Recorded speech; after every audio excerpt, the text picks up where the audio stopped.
अस्सलाम वालेकुम दोस्तों, मैं हूं लुकमान बुखारी और आज हम बात करने वाले हैं कैरेक्टर एनिमेशन पे। तो कैरेक्टर एनिमेशन के कुछ बेसिक स्टेप्स होते हैं जो कि एक एडोबी इलस्ट्रेटर है और आफ्टर इफेक्ट्स है जिसपे हमको एनिमेट करना होता है। तो हम शुरू करते हैं एडोबी इलस्ट्रेटर से। आप कोई भी सीन बना लें और उसके बाद उसको लेयरिंग्स पे कर दें, उसको लेयर में बांट दें उसकी लेयरिंग कर दें यानी उसको लेयर से बांट दें तमाम चीज़ों को जो जो भी आपको एनिमेट करनी हो। जैसे कि ये फेस है तो फेस, और हेयर है तो फ्रंट हेयर है तो आर्म्स, उसके कि बैक एंड और उसको सही तरीके से नाम दे दें। बेसिकली मैं आपको एनिमेशन के नट्स और बोल्ट्स देना चाहता हूँ कि आप कैसे एनिमेशन को स्मूथ कर सकते हैं और वो कैसे आपको खूबसूरत लगे, मतलब ज़ाहिर है देखने वाले को। तो इसी तरह जितनी भी चीज़ें हैं उनको एक एक लेयर में करने के बाद हम आफ्टर इफेक्ट्स पे जंप करते हैं। तो मैं एनिमेशन के लिए आफ्टर इफेक्ट्स पे जो प्लगइन्स यूज़ करता हूँ वो रबर होस हैं और जॉयस्टिक्स और स्लाइडर्स हैं। ये जॉयस्टिक्स और स्लाइडर्स मैं अक्सर और बेशतर फेस के लिए यूज़ करता हूँ, और रबर होस्ट जो है वो हाथ पाँव, जैसे कि यहाँ पे लिखा हुआ है शोल्डर रिस्ट हिप एंकल और शोल्डर हिप्स, इन सब चीज़ों के लिए। और मेरे पास फ्लो है। फ्लो बेसिकली करता ये है कि आपके जो की फ्रेम्स हैं उनको स्मूथ करता है, उनकी एनिमेशन को स्मूथ करता है। यानी आप जब की फ्रेम्स लगाएंगे तो उनको स्मूथ करने के लिए आप उनको सेलेक्ट करेंगे और उनको इसी किसी चीज़ पे भी अप्लाई कर देंगे तो वो उसको स्मूथ कर देगा। इसका तरीका मैं आपको बता देता हूँ कि ये कैसे होता है, ताकि आप को समझ सकें। देखिए ये रिस्ट पे मैंने जो एनिमेशन की हुई है कि अगर जब आप एनिमेशन की फ्रेम लगाते हैं तो ऐसे होते हैं, डायमंड शेप के होते हैं। तो अगर आप इनको सबको सेलेक्ट करें, ठीक है, और जो भी आपको एनिमेशन चाहिए, फ़र्ज़ करें आपको ये वाला ईच चाहिए तो आप इसको सेलेक्ट करें, या ये वाला चाहिए, जो भी आपको चाहिए उसको आप सेलेक्ट करें और उस पे अप्लाई कर दें। बेसिकली होता ये है ये कि ये ग्राफ एडिटर पे आप जो चाहते हैं एनिमेशन को अपनी स्मूथ करते हैं। जैसे कि ये स्मूथ हुई भी है, ये पूरा आपको एडजस्ट नहीं करना पड़ता है, इस पे ज़्यादा टाइम नहीं लगाना पड़ता। आप डायरेक्टली की फ्रेम्स को सेलेक्ट करके अपने बने हुए ग्राफ्स को अपने हिसाब से अप्लाई करके उसको वैसे खूबसूरती दे सकते हैं। तो फ्लो हमारा काम इस तरह से आसान कर देता है। दूसरा हमारे पास होता है रबर होस एनिमेशन के लिए। ये कैसे काम करता है मैं आपको ये बताता हूँ। ये जैसे कि आप एकदम तौर पर लेते हैं, एक शेप बना लेते हैं, ठीक है, और इसको कर देते हैं हम लाइट ब्लू कलर का, और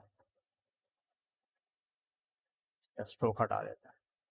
अच्छा तो फर्ज करें ये है हमारी बॉडी, ठीक है।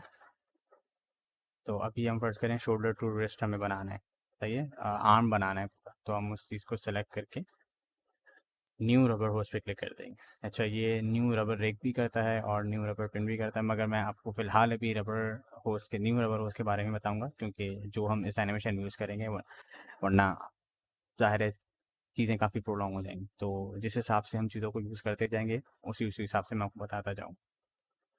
तो फिलहाल अभी हम शोल्डर और रिस्ट वाली एनिमेशन जो है वो यूज़ कर रहे हैं, तो इसको बॉडी कंसिडर करते हुए हम ये ले लेते हैं, शोल्डर रिस्ट वाला ऑप्शन को ले लेते हैं, न्यू रबर रोज को। तो इसमें आप ये देख सकते हैं कि ये 2 पॉइंट से दे देता है। एक इसका शोल्डर है, ठीक है, और एक इसकी रिस्ट है, ठीक है। अब आप इसको अगर मूव करेंगे तो ये ऐसे करके आराम से स्मूथली और कितनी खूबसूरती से मूव, ठीक है। तो अब हम इसको कैसे अपने हिसाब से एडजस्ट कर सकते हैं, उसका तरीका ये है कि आप उस पे जाएँ और उसका स्ट्रोक को बढ़ा दें, तो ज़ाहिर है उसकी विड्थ बढ़ने लग जाएगी, और ज़रा उसमें एक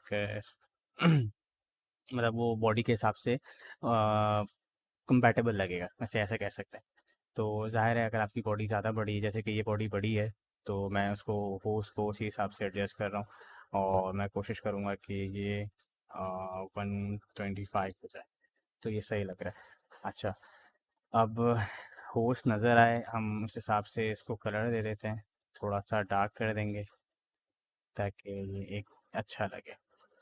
अब हमारे पास ये शोल्डर है, इसको मैं सेलेक्ट करते हुए यहाँ पे एडजस्ट करता हूँ, ठीक है। और ये उसकी इसकी wrist पे। अच्छा, अब हाथ बनाने के लिए मैं आपको एक सैम्पल दे देता हूँ ताकि आपको चीज़ क्लियर हो जाए। बस मैं चीज़ों को बना के इससे दिखा रहा हूँ ताकि आप समझ सकें कि कैसे इसको चलाना है और क्या आप लोग इससे कर सकते हैं।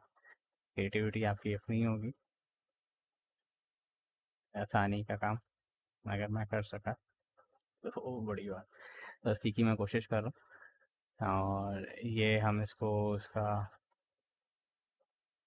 पाम बना देते हैं, ठीक है। इसको रीनेम कर लेते हैं और ये पाम, ठीक है।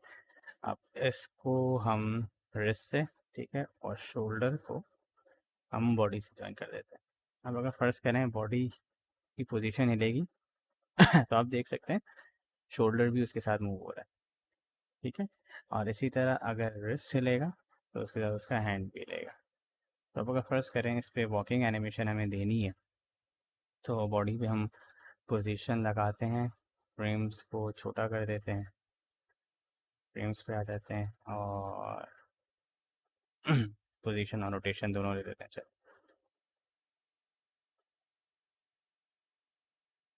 पहले तो एक काम करता हूँ कि इसका जो एंकर पॉइंट है बॉटम पे कर देता हूँ ताकि रोटेशन और पोजीशन दोनों की तरीके से। और हम इसको ऐसे और इस साइड कर, बिल्कुल मैं बेसिक आपको बस बता रहा हूँ कि कैसे ये आपको अच्छा लगेगा, कैसे मतलब मैंने उस कैरेक्टर को रिग किया है ताकि फिर मैं डायरेक्ट जब उस पर जंप करूँ तो आपको एक बेसिक आ जाए,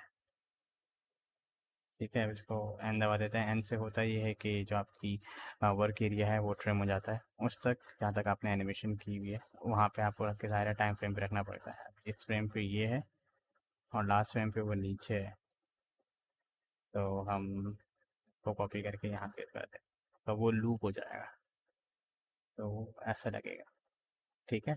अब इसको एज एग्जाम्पल के तौर पे देख लें कि ये, ठीक है, ये ऐसा लग रहा है कि ये वॉक कर रहा है। और हम एक और सर्कल ले लेते हैं कि हेड के लिए,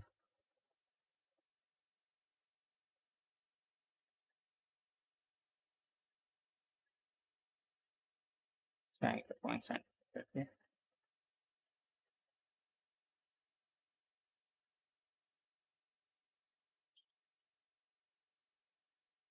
इसको भी हम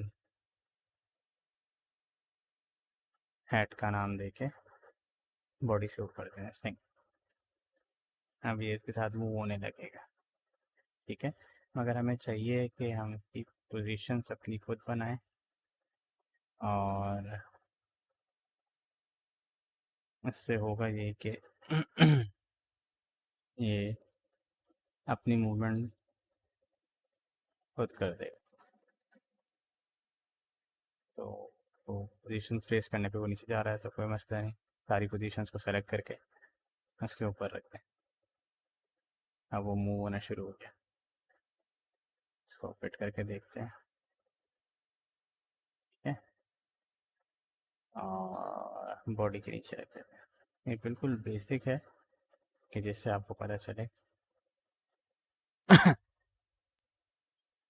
ये एनिमेशन हो कैसे रही है इस रबर होस के जरिए। और हम फिर रिस्ट पे पोजीशंस लगा के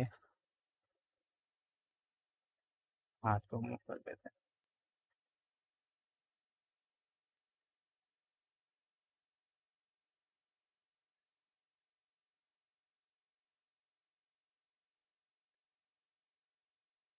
तरह तरह, ठीक है, ये लूप हो गया।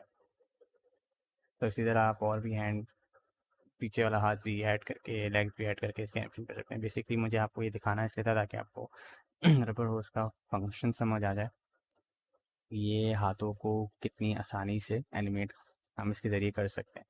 अब इसी के साथ मैं आपको फ्लो का फंक्शन भी समझा देता हूँ। जैसे कि आपने इतने सारे की फिल्म जो भी लगाए हैं उन सबको आप सेलेक्ट करें, ठीक है। और उसके बाद ईज़ पे ले लाइक किसी पे भी आप जो भी आपको क्राफ्ट समझ आ रहा है। मुझे ज़्यादातर फ़िलहाल ये समझ आता है, या मैं अपने हिसाब से जो भी अगर मुझे बनाना तो मैं कस्टमाइज़ कर लेता हूँ। अभी फ़िलहाल समझाने के लिए मैं आपको दिखा देता हूँ कि इसका फ़ंक्शन क्या है। तो मैं इसको सेलेक्ट करूँगा और उस पे अप्लाई कर दूँगा, तो ये सारे तमाम के फ्रेम्स जो हैं वो ईज़ हो जाएँगे। तो आप देखेंगे तो ये सारे ईज़ हो चुके हैं। अब आप बॉल की जंपिंग देख सकते हैं कैसी हो रही है, और इससे पहले कैसे हो रही थी वो देख सकते हैं। ठीक है, अब जब मैं इसको रीडू करूँगा तो देख लीजिएगा। ठीक है, थोड़ा सा खूबसूरत करने के लिए मोशन ब्लर ऐड कर देते हैं सब में, तो वो और खूबसूरत हो जाएगा। तब आप देखें कैसा हो रहा है। ओहो, अटक भी सही से रहा है। तो उम्मीद है कि लोडिंग हो जाएगी तो इंशाल्लाह।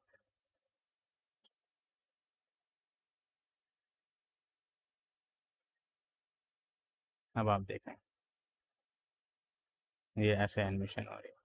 ठीक है, अब आप इसके अंदर रोटेशन डाल दें या कोई भी चीज़ डाल दें एनिमेशन के लिए, ताकि जैसे फर्ज करें यहाँ पे ये है, जब वो नीचे हो रहा है तो हम चाह रहे हैं कि थोड़ा पीछे हो जाए। इसी को कॉपी करके इसी के आगे के फ्रेम में लगा दें, तो जब वो नीचे होगा तो वो ऐसे पीछे होके चलेगा। स्मूथ भी हो जाएगा। अभी ऐसा लग रहा है कि थोड़े कोई बड़ी उम्र के बंदे चल रहे हैं या जो भी है। बस ये आपको बताना था कि इसका फंक्शन क्या है। अब आते हैं मेन एनिमेशन की तरफ, जो असल में हमने करनी है। वो है ये कि इन हाथों को कैसे मूव किया जा रहा है और इस पे कैसे एनिमेशन हुई। तो उसी को जहन में रखते हुए हमने दो हाथों को बनाया। सही है, और जैसे कि मैंने उस एग्जाम्पल में इस हाथ को क्रिएट किया था, रिस्ट और शोल्डर को रबर होस के ज़रिए, इसी तरह मैंने यहाँ पे इस हाथ को क्रिएट किया और उसकी विड्थ सेलेक्ट की। जैसे यहाँ पे 75 हुआ हुआ है जैसे पहले की थी, और उसका कलर उसके कोड से सेलेक्ट कर लिया। उसके बाद उसको, उस हाथ को उससे पेरेंट, उसका चाइल्ड बना दिया, उससे टिक विक से उसको वो कर दिया, पेरेंट करके। तो अब जब भी रिस्ट हिलेगी, जब भी रिस्ट हिलेगी उसका हाथ हिलेगा, उसका की फ्रेम सेट होने के लिए। इसी तरह मैंने उस वाले हाथ को भी कर दिया कि जब भी ये रिस्ट हिलेगी तो ये हाथ हिलेगा।